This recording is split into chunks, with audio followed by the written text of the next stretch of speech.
Supra down the freeway, and all the lights on the dash lit up like a Christmas tree. And I quickly worked out that the alternator had failed, so I pulled the alternator off my Jazz ZX100, which has the same engine, and I used that to temporarily get the car driving. And today I'm going to show you how to fix the alternator. So this is the original alternator off the car. We're going to open it up and have a look inside. Okay, so this is the original Nippon DENSO Supra alternator. You can see it says Nippon DENSO on the back. It's got the 3-pin regulator, the oval plug. So some of these cars have a round plug and some have an oval plug. The later model cars have an oval plug. So I've got some tools here, and we'll open up the back of the alternator and we'll have a look and see what's gone wrong. So there's a 12mm nut for the battery post. Undo that nut. Pull that insulating bush off.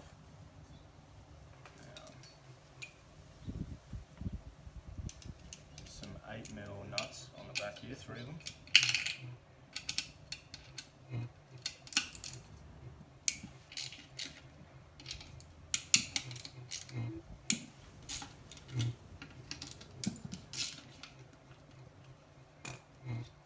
Okay, so there's 3 nuts on the back. You loosen them and pull them off.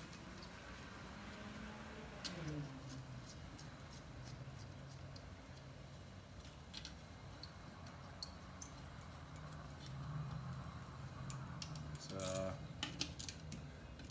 8mm bolt on the back, and then this cover just pulls off. Alright, so if you come in here, so in the back here, this is your regulator, this is your brush box, and this is your rectifier. So on ours, we're hoping our regulator's okay. But I've already had a look in here and I know the rectifier's shot. So you pull the screws, undo the screws that hold the regulator in. So there's 2 long ones, and then there's some short ones down here.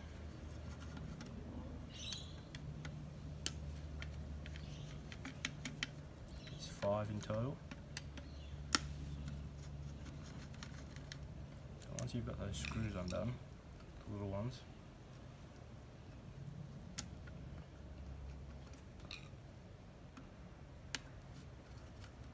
you can pop the regulator. You can pop the regulator out with the brush box. So that's the brush box. You can see the brushes in there. They're not too worn out. The regulator is the only way you can know if the regulator's gone is if you bench test the alternator once you put it back together. So these 4 screws that hold the rectifier in.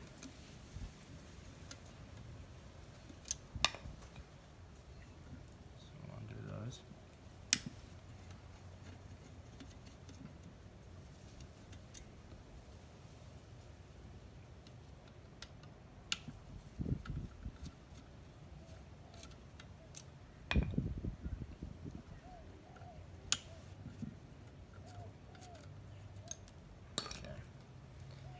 So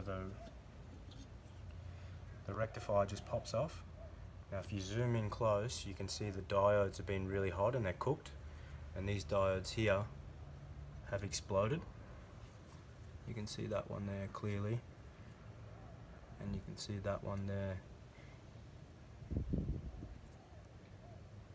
So these are no longer serviceable, they're totally stuffed. All four positive diodes are cooked. So unfortunately you can't get a genuine DENSO rectifier anymore for these alternators. So I try to use genuine parts wherever I can, but unfortunately on this one I had to buy aftermarket. So this is the replacement. So you can see it's a bit nicer looking. This one's 25 plus years old, and this one's brand new obviously. So you can see the difference in the diodes.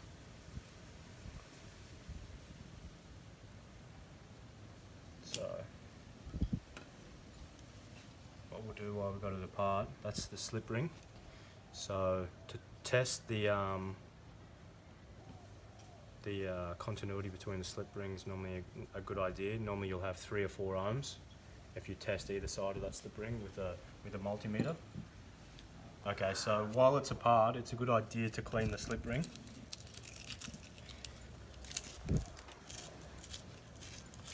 With a bit of emery paper, because the brushes make contact with here, and it's always, the best connection you can have is always, the better the connection you can have is always better.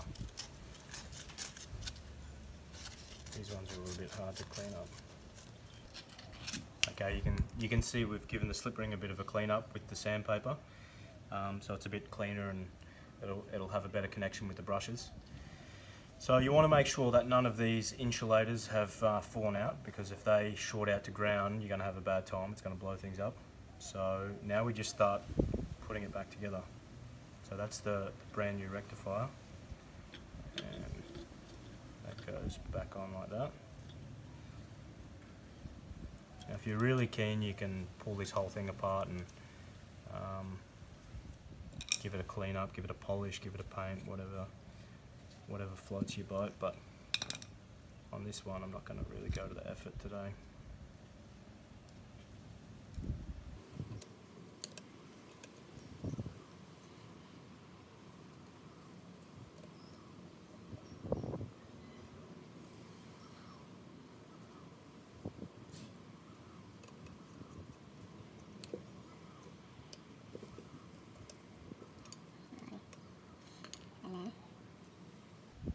Put your brush box back in. It just slips in like so. And then your regulator slides back in like that. And then all you got to do is the reverse order, put the screws all back in, and you wanna put these together in just loosely. Don't wait till you get all the screws in before you go to town tightening anything up all the way.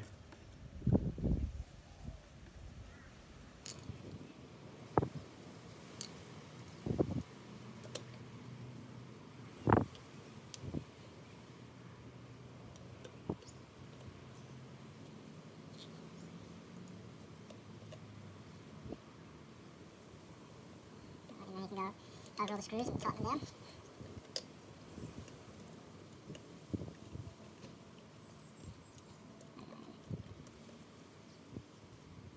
Take these third ones. And it's just a matter of putting the back cover back on.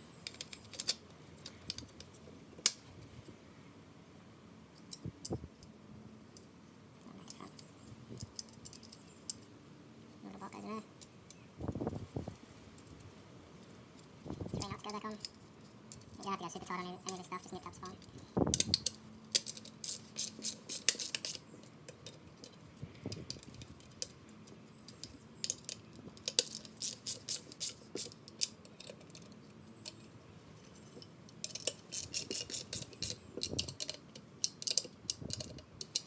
Alrighty, and then just the insulating. Okay, so with these aftermarket rectifiers, there's a bit of a problem where the post is on a bit of a different angle, and it makes it really difficult to get that insulator back in. So I struggled a bit off camera to get that back on, but it's on there now. Get that nut back on.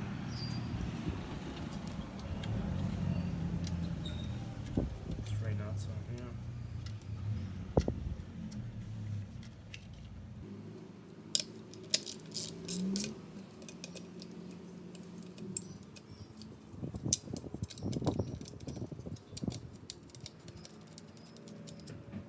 Tighten those down.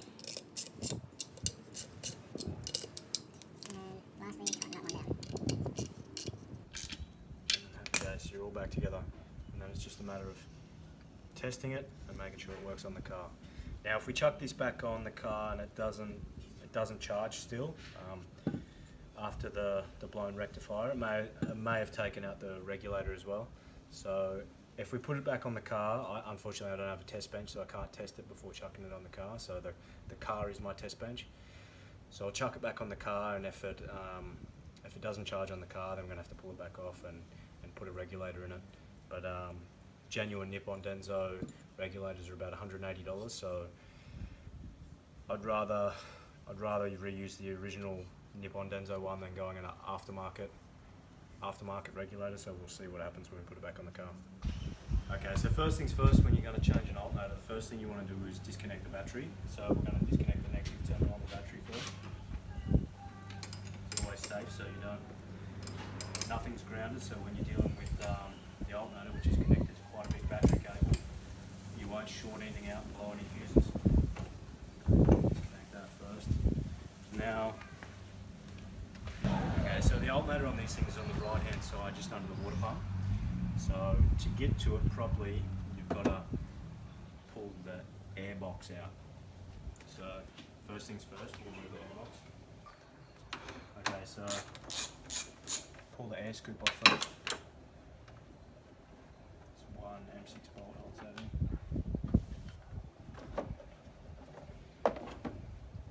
And just three M6 bolts. Hold the air box in. One at the front, one at the side, and one at the back. Pull those out.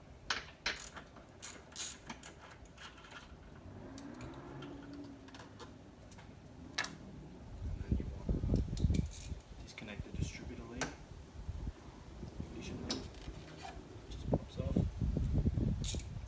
Undo the clamp at the throttle body.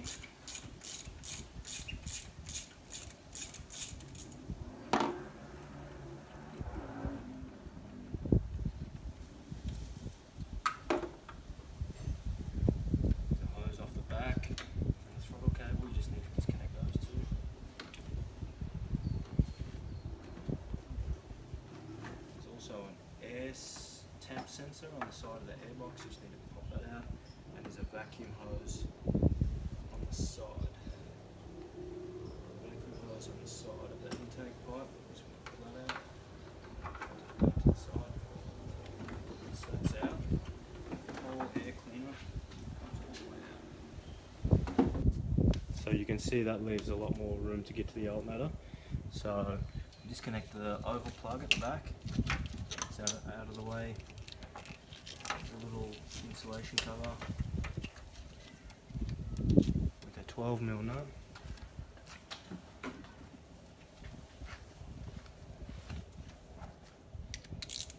Now this isn't dangerous to do because we just disconnect our battery. So undo that.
better.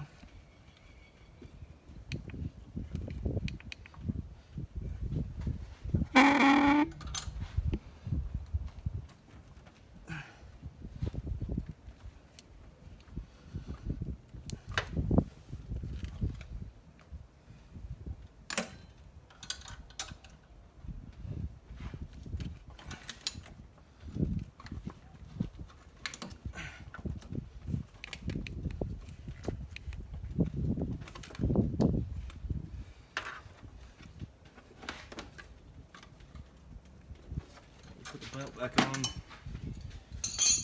that's it. It should be back together enough that we can connect this up and see what happens when we start it, see if it's going to work.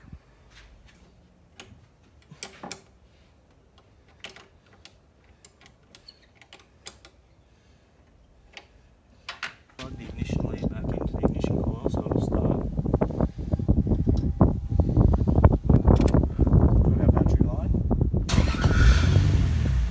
And all the lights are off. So that means we've repaired the alternator, so it's all fixed.